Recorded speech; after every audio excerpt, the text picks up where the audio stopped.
প্রথমেই মনে রাখতে হবে যে বাজেট আসলে এটার উদ্দেশ্যটা কি এবং কেন। কারণ কি দেখেন, আমি মনে করি না যে বাজেটের মাধ্যমে সব সমাধান সম্ভব। এত অর্থনৈতিক সমস্যা এবং এত চাহিদা, মানে ইকোনমিক্সের অর্থনীতির মূল পার্টটা কি ছিল? প্রথম পার্ট সেটা হচ্ছে যে সম্পদ সীমিত, চাহিদা অসীম। এবং আমাদের মতো উন্নয়নশীল দেশে, স্বল্পোন্নত দেশ যেটাই বলি, সেখানে এই সমস্যাটা আরো বেশি। কারণ সীমিত সম্পদের মধ্যে আপনাকে ব্যয় করতে হচ্ছে অর্থনীতির বিভিন্ন খাতে এবং সমাজের যে বিভিন্ন শ্রেণী পেশার লোকজন রয়েছে, সেই জন্য সরকারকে এমনভাবে তার রাজস্ব নীতিটা প্রণয়ন করতে হয় যে এটা একটা ভারসাম্য তৈরি করে। এবং এই ভারসাম্যটা শুধুমাত্র মানুষকে স্বস্তি দেওয়া না, এটা আরেকটা টুল হিসাবে ব্যবহার হয় এই জন্য যে আপনার বৈষম্য কমানোর একটা হাতিয়ার বলতে পারে। বৈষম্যটা কিভাবে কমানো হয়? যে সরকার কর ব্যবস্থার মাধ্যমে, প্রগতিশীল কর ব্যবস্থার মাধ্যমে যারা উচ্চ আয় তাদের জন্য বেশি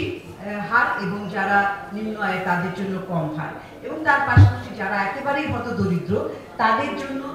কর রেয়াত, তাদের জন্য সরাসরি বরাদ্দ করি, যেটাকে আমরা বলি সামাজিক খাতে কিংবা সামাজিক সুরক্ষার জন্য বরাদ্দ। এই সমস্ত টুল ব্যবহার করে সরকার একদিকে যেমন মানুষের চাহিদা মেটানোর চেষ্টা করে, অন্যদিকে আবার একটা আপনার ব্যক্তি খাত, সেখানে উৎপাদনশীলতা বৃদ্ধির মাধ্যমে অর্থনীতিতে একটা ভাইব্রেশন সৃষ্টি করা। এবং এই সমস্ত কার্যক্রমের মাধ্যমে ভবিষ্যতের যে একটা আমরা বলি যে অর্থনৈতিক স্থিতিশীলতা কিংবা অর্থনৈতিক যে টেকসই, এটার জন্য একটা ভিত্তি স্থাপন করতে পারে। এই পর্যন্তই কিন্তু এটা সীমারেখা, এটা যদি উচ্চাকাঙ্ক্ষা করে লাভ নেই। তো সেটা করতে যে আমরা যেটা দেখি আমাদের দেশে, প্রতি বছরই একটা বরাদ্দ নিয়ে একটা টানাটানি করতে হয়। টানাটানি করতে যে শিক্ষা, স্বাস্থ্য, সামাজিক যে সমস্ত ব্যয় করতে হয়, সেখানে বরাদ্দ কম রয়ে যায়। কারণ আমাদের যে ভৌত অবকাঠামোর প্রতি যে একটা বায়াস, সেটা একটা সঙ্গত কারণে, কারণ আমরা একটা অ্যাডভান্সিং ইকোনমি, সেখানে অনেক অবকাঠামোর দরকার, রাস্তা ঘাট, পোর্ট ইত্যাদি দরকার। কিন্তু সেটা করতে যে একটা ভারসাম্যহীন ব্যবস্থা, আমরা যে সামাজিক অবকাঠামোতে এত বিনিয়োগ কম করছি, সেটার কারণে কিন্তু আমরা একটা পর্যায়ে দেখছি, এখন কি দেখছি যে একদিকে কর্মসংস্থান নাই, অন্যদিকে যারা নিয়োগ করতে চায় তারা কিন্তু দক্ষ মানব শক্তি খুঁজে পাচ্ছে না। আমাদের দেশে অন্যান্য ব্যক্তি খাতে যারা অন্যান্য দেশ থেকে অনেকেই তাদের নিয়োগ দিয়ে থাকেন, কিন্তু এটা একটি পরিহাসের বিষয় যে যারা আছেন, বিশেষ করে আমরা দেখি কি যে আপনি যদি বেকারত্বের একটা ভাগ দেখেন, যে সেখানে যত শিক্ষিত তত বেকারত্ব। তার মানে এই যে সার্টিফিকেট নিয়ে বের হচ্ছে বিশ্ববিদ্যালয় থেকে কিংবা উচ্চ শিক্ষা প্রতিষ্ঠানগুলো থেকে, সেখানে যে শিক্ষা দেওয়া হচ্ছে সেই শিক্ষাটা আমাদের বাজার ব্যবস্থার চাহিদার সাথে কোনোভাবেই খাপ খাচ্ছে না। এটার জন্য অবশ্য বরাদ্দ একটা বিষয়, আরেকটা অনেকেই বলেছেন সেটি হচ্ছে যে ব্যয় ব্যবস্থাপনা। এই ব্যয় ব্যবস্থাপনাটা কিন্তু উৎকর্ষের সাথে হচ্ছে, দক্ষতার সাথে হচ্ছে কিনা, যার ফলে সেটার উৎপাদনশীলতা অর্থাৎ ব্যয়ের উৎপাদনশীলতা, মানব সম্পদ যেটা তৈরি হচ্ছে, সে কি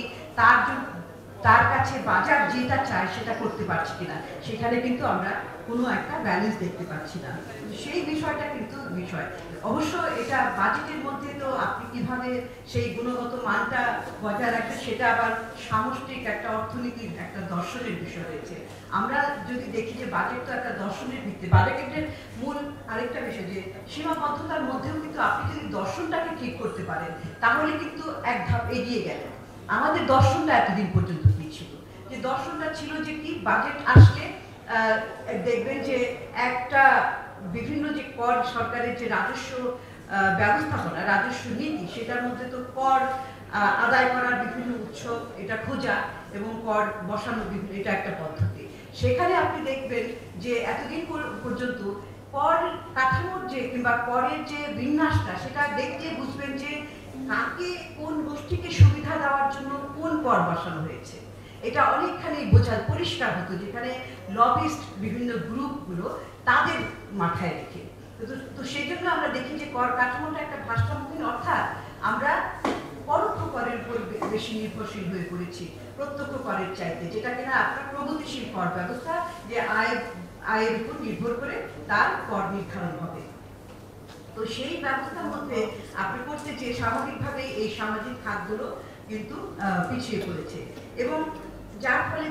দেখলাম আমরা দেখেছি যে এই যে দর্শনের অংশটা হিসাবে কি দর্শন আরেকটা যে খালি প্রবৃদ্ধি আপনার পরিসংখ্যানের গোজামিল দিয়ে প্রবৃদ্ধির হার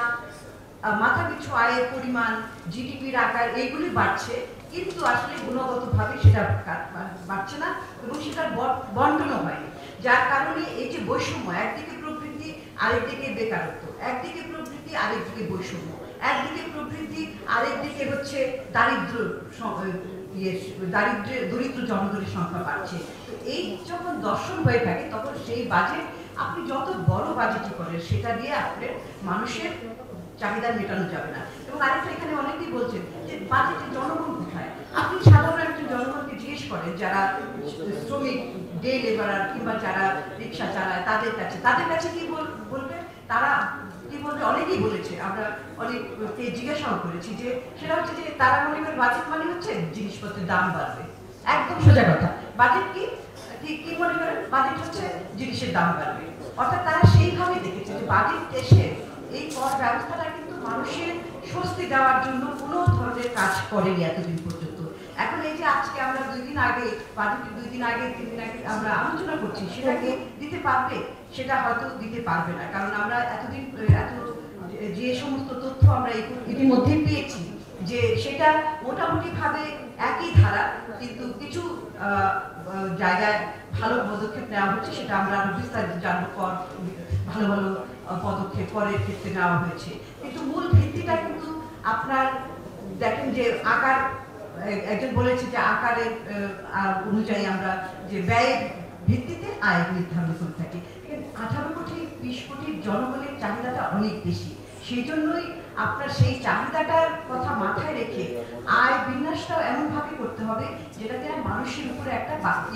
চাপ হিসাবে সৃষ্টি না করে এবং তারপরে আবার আমরা অর্থনৈতিক অবস্থার এমন একটা জায়গায় এসে পৌঁছেছি যেখানে কিনা ব্যক্তি খাত যেখান থেকে কর আদায়ের একটা সুযোগ বেশি থাকে করের আওতা এবং করের পরিমাণ সেখানেও আমরা আজকে দেখছি যে ব্যক্তি খাতের উপরে বিভিন্ন ধরনের যে চাপ এসেছে সেখানে সুদের হারের কথা উচ্চ সুদের হার সেটা যৌক্তিকভাবেই নেওয়া হয়েছে কারণ মূল্যস্ফীতির হার এত বেশি তারপরে হচ্ছে যেমন গ্যাস বিদ্যুতের দাম বাড়ছে এই সমস্ত কারণে সেখানেও কিন্তু উৎপাদনশীলতা বিনিয়োগ বাড়ছে না তাহলে আমরা কর্মসংস্থানটা কি হবে আবার সরকারের আরেকটা চ্যালেঞ্জ হচ্ছে সে যদি বিনিয়োগ সরকারি খাতে বিনিয়োগ করে তাহলে কিন্তু আবার মূল্যস্ফীতির লাগামটা টেনে ধরতে পারবে না এখানে কিন্তু অনেক ধরনের ক্রিটিক সিচুয়েশন সেইখানে কতটা সরকার সফলতার সাথে এটা দেখাতে পারবে সেটা খুবই চ্যালেঞ্জিং কিছুটা হয়তো করতে পারবে কিন্তু আমি মনে করি না যে সবই সম্ভব